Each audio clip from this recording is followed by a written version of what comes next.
Dear children, how are you? Once again, welcomes you to Ponno's Edu World. In the previous classes, we have discussed the meaning of resources and its categorization.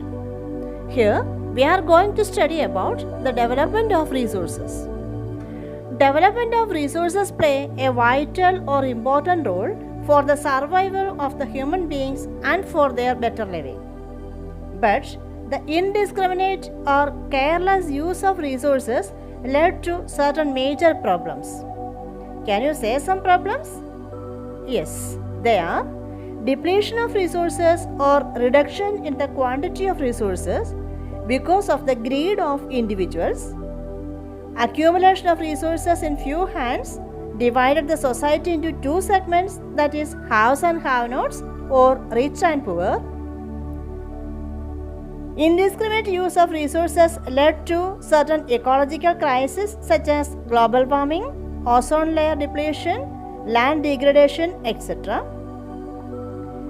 The value of a resource is a direct result of its availability in nature and the cost of extracting the resource. So, either because of our overconsumption or any other reasons, if the availability is less, the value will be high. There are several types of resource depletion such as deforestation, mining for fossil fuels and minerals, pollution or contamination of resources, soil erosion, overconsumption, etc. Then what would be the effects of depletion of natural resources? They are water shortage, oil depletion, etc. And the devastating effects of deforestation include soil erosion, global warming, loss of biodiversity, increased flooding and drought, etc. Thus, there would be slackening of economic growth and even the existence of human life would be difficult. And that's why Gandhiji stated, Earth provides enough to satisfy every man's needs but not enough for anybody's greed. Thus, an equitable distribution of resources has become essential for sustainable development and global peace. Then, what is sustainable development? Sustainable development means the development that meets the needs of the present without compromising the ability of future generations to meet their own needs. That means we want to meet our needs, at the same time it should not affect the future generations to meet their needs. Now we can pass on to the Rio de Janeiro Earth Summit 1992. The United Nations Conference on Environment and Development is also known as the Rio Earth Summit. They held a meeting in Brazil from 3rd June to 14th June in 1992. More than 100 countries' leaders assembled there.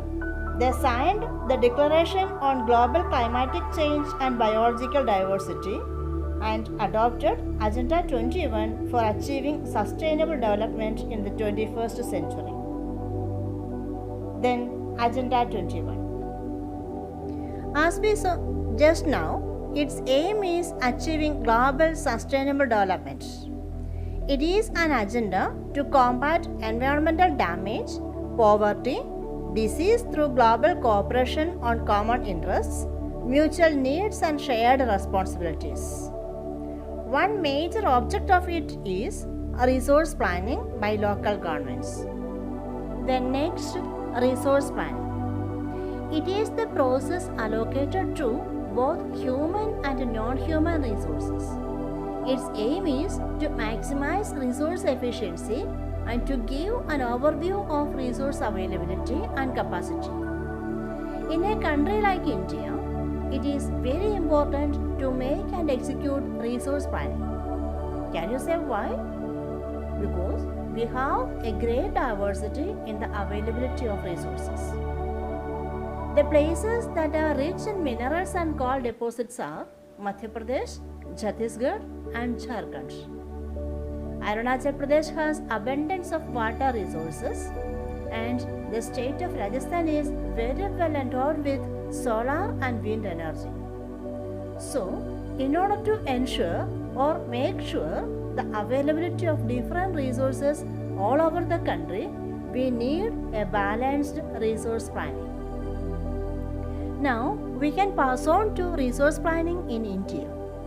Resource planning is a complex process which involves identification and inventory of resources, evolving a planning structure with the appropriate technology for the development of resources, and matching the resource development plans with overall national development plans.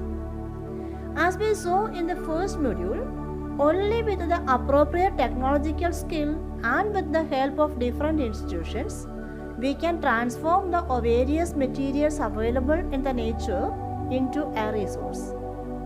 The history of colonization reveals that in a clear way. After the Industrial Revolution in Europe, the technologically developed countries exploit the resources of undeveloped and developing countries, including India, through colonization. Next, conservation of resources. Resources are vital for any developmental activity. As the population of the world is increasing at an alarming rate, the consumption of resources is also increasing. Hence, the resources should be conserved to maintain ecological balance and save them for future generations. Then, what is conservation of resources? The proper management of a resource to prevent its destruction or exploitation is called conservation. This had been the main concern of the leaders and thinkers in the past. Can you say what would be the root cause for depletion? Gandhiji placed the greedy and selfish individuals and exploitative nature of modern technology as the root cause for depletion of resources at the global level. Gandhiji wanted to replace mass production with the production by the masses. Land resources. Land is an important natural resource. It supports natural vegetation, wildlife, human life, economic activities, and transport and communication systems. 71% of Earth is covered with water, and the remaining 29% only land. So, land is only in a limited area. Due to finite magnitude or limited amount of land, careful planning is necessary. India has a variety of relief features. Can you say which are they? Yes, the plains, mountains, plateaus, etc. About 43% of the land area is plain. It provides facilities for agriculture and industries. Mountains are of 30% of total land area. It provides spot for tourism and perennial flow of rivers. Plateaus are rich sources of minerals, fuels, and forests. About 27% of the land area is plateaus.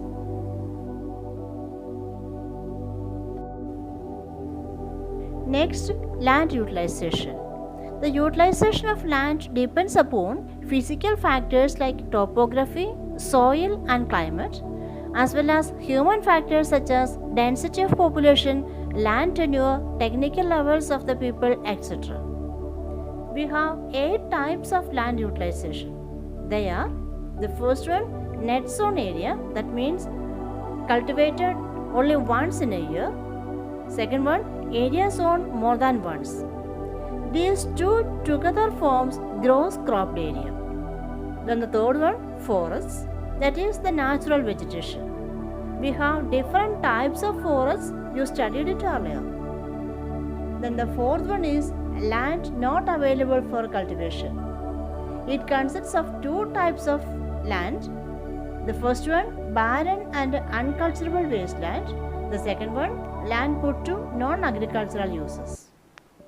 The barren and uncultivable wasteland consists of deserts, rocky arid areas, etc.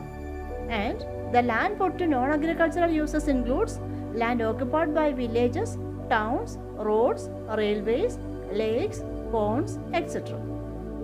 Next, that is the fifth type of land is permanent pastures and grazing land. Then the sixth one, land under miscellaneous trees. It is not included in the net zone area. This land consists of casuarina trees, bamboo, grows for fuels, etc. Then comes the seventh one, that is cultivable wasteland. It means land left uncultivated for more than 5 agricultural years for one reason or other. Goa, Rajasthan, Gujarat, etc. have a lot of such lands. We can group these three categories, that is permanent pastures and grazing land, land under miscellaneous trees, and cultivable wasteland under other uncultivated lands. Then comes the last one, that is the eighth one, fallow lands. This category includes all that land which was used for cultivation but is temporarily out of cultivation. Fallow land is of two types, namely current fallow land and other than current fallow land.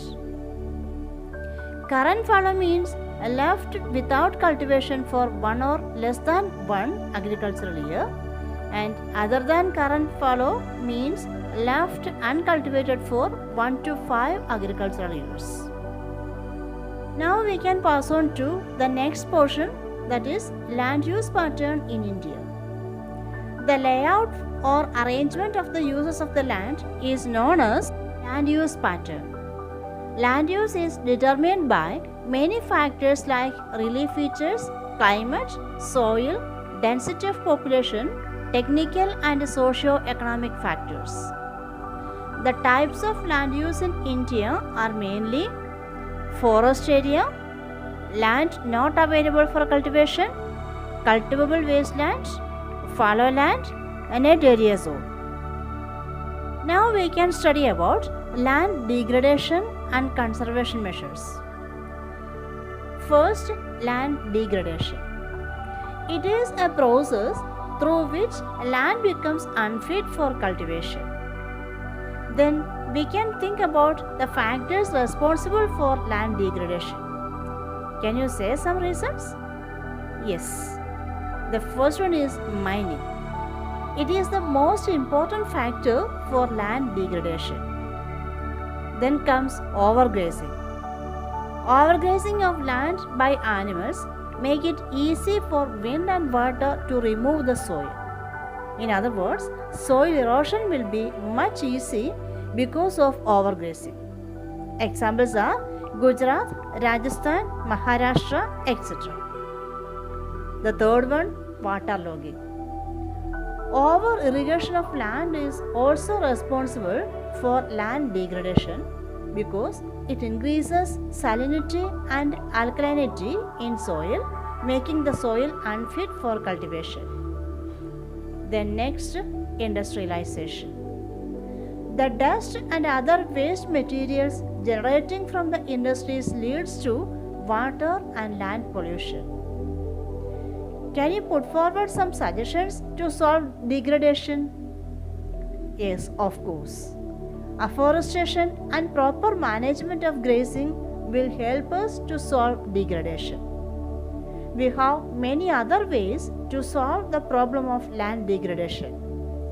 They are planting of shelter belts of plants, proper management of wasteland, proper discharge and disposal of industrial waste, control on overgrazing and mining activities, stabilization of sand dunes by growing thorny bushes, moisture conservation and weed control. Now let's try to recollect the points we studied today. Which are the major problems of indiscriminate use of resources? Yes, depletion and accumulation of resources and ecological crisis. Then why resource planning is important?